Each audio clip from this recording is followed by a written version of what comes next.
Missive à la population. Godard encore frappé. Cette fresque magistrale enterre toute œuvre de pop culture. Toriyama, Lucas, Tolkien. Aucun de ces amateurs ne s'assoit à la table du maître. Au mieux, ils lui servent le café. N'oubliez jamais, gloire à Godard. Fin de transmission. Avant même de parler de la fresque, j'aimerais rappeler en préambule que mettre des éléments canons dans un produit dérivé est une erreur monumentale qui doit cesser.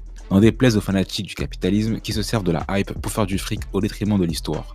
En effet, normalement, c'est dans ce chapitre que nous aurions dû apprendre, ou du moins obtenir confirmation, que Shanks était bien un Figarland, et donc un dragon céleste. Mais bon, on embrasse la production chargée de One Piece Red qui en a décidé autrement. Enfin bref, faisons une fois de plus abstraction des dingueries de Mark Glocks. La fresque, en conclusion de chapitre, est magistrale. Rien à dire. Ça c'est bien vrai Sensei. Oda nous rappelle en quoi il excelle, le world building. C'est une véritable mythologie que l'auteur nous propose là. C'est vrai Léo.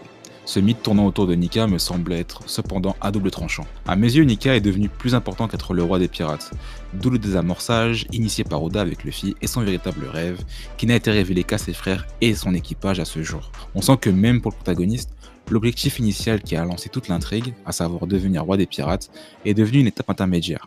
Ce qui, après plus de 25 ans de parution, peut être déroutant. Heureusement que Vegapunk nous a rappelé l'importance du One Piece en fin d'arc précédent. Visiblement, Oda tente un dernier pari dans cette aventure. Voyons si ça paye ou si ça floppe.